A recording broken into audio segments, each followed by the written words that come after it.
तो 500 का सीटिंग है तो उसका एक कॉमन बाथरूम तो होना ही चाहिए वास्तव। एग्जीक्यूटिव इंजीनियर आए हैं, एग्जीक्यूटिव इंजीनियर नहीं है, इसमें ऐड हो जाएगा, एक इसमें ऐड हो जाएगा और वॉशरूम ऐड करा देता है। अपनी माटी, अपना रोजगार। जो युवा चाहते हैं कि घर में ही रोजगार मिले, उन्हें आगे आना होगा। दरभंगा जिले में पर्यटन की अपार संभावनाएं हैं। उक्त बातें बिहार सरकार के पर्यटन एवं उद्योग मंत्री नीतीश मिश्रा ने लहेरियासराय स्थित दरभंगा क्लब में कर्नाट मिथिला भवन के शिलान्यास के बाद कहीं। दरभंगा क्लब कैंपस में 4 करोड़ 15 लाख रुपए की लागत से 8000 वर्ग फुट का हॉल बनाया जाएगा। दरभंगा में ब्याड़ा को जिला प्रशासन के द्वारा 900 एकड़ जमीन उपलब्ध कराई जा रही है। जिले में अनुमंडल स्तर पर भी उद्योग विभाग का कार्यालय खोला जाएगा ताकि ग्रामीण क्षेत्र में भी विकास हो सके। मंत्री ने कहा कि कुछ दिन पूर्व बिजनेस मीट पटना में हुआ था, जिसमें बिहार में राज्य और विदेश से निवेशक भी आ रहे हैं। निवेशकों के द्वारा 1,81,000 करोड़ रुपए निवेश करने की सहमति बन गई है। जल्द ही उन लोगों के द्वारा निवेश किया जाएगा। कंपनियों के आने से युवाओं को रोजगार भी मिलेगा। जिले में उद्योग विभाग को और सुविधाएं दी जा रही हैं ताकि बेहतर कार्य हो सके।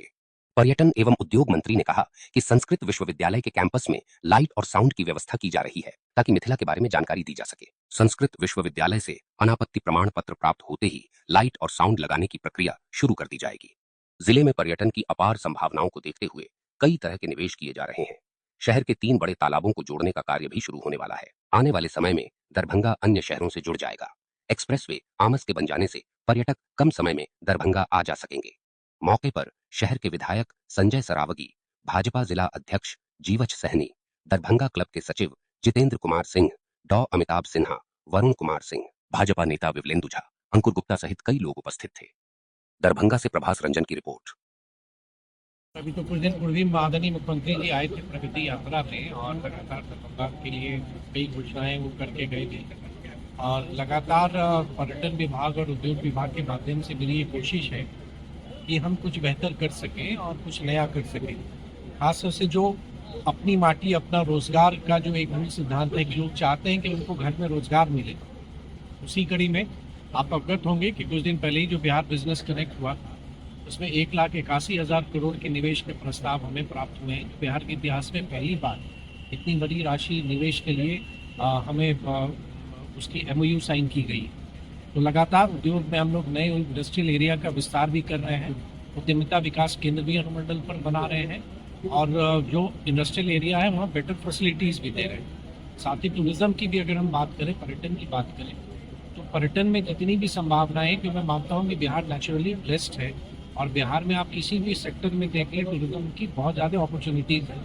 उसमें हम बेहतर सुविधाएं हम दे रहे हैं ताकि कोई पर्यटक आता है तो चाहता है कि उसको बेटर इंफ्रास्ट्रक्चर मिले, उसी दिशा में हम आगे काम कर रहे हैं। सर दरभंगा की पर्यटन की भी दृष्टि से, जैसा का मैंने बताया, पर्यटन की दृष्टि से भी अपार संभावनाएं हैं और पूरे इस क्षेत्र में हम लोग की कोशिश भी है। जैसे एक आप देखेंगे तो उत्तर बिहार में कहीं भी लाइट एंड साउंड का कार्यक्रम नहीं चलता है और हमारी कोशिश रही है पर्यटन विभाग से जो संस्कृत विश्वविद्यालय के वाइस चांसलर हैं उनके साथ हमारा पत्राचार भी हुआ है।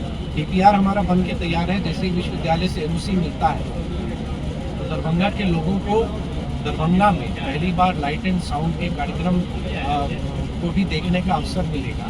साथ ही जो पूरा जो कैंपस है यूनिवर्सिटी का, उसको बेहतर तरीके से उसकी हम राइटिंग भी करेंगे तो दरभंगा का आने वाले समय में बहुत बड़ा आकर्षण बन सकेगा।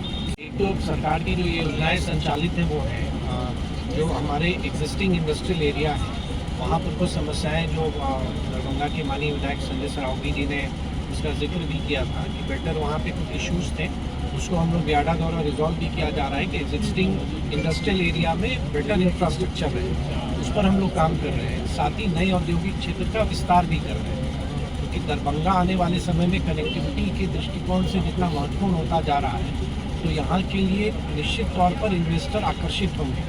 तो आवश्यकता है एक बृहद लैंड बैंक बनाने की। उसी कड़ी में जिला प्रशासन ने उद्योग विभाग को प्रस्ताव भी भेजा है भू अर्जन का, जिसकी विभाग के स्तर पर समीक्षा की जा रही है। जो आने वाले समय में उपयुक्त पाया जाएगा तो हम भू अर्जन भी करके नए इंडस्ट्रियल एरिया को बनाएंगे। देश की हर खबर के लिए देशज टीवी को सब्सक्राइब करें और जुड़े अपने साथ की आवाज से।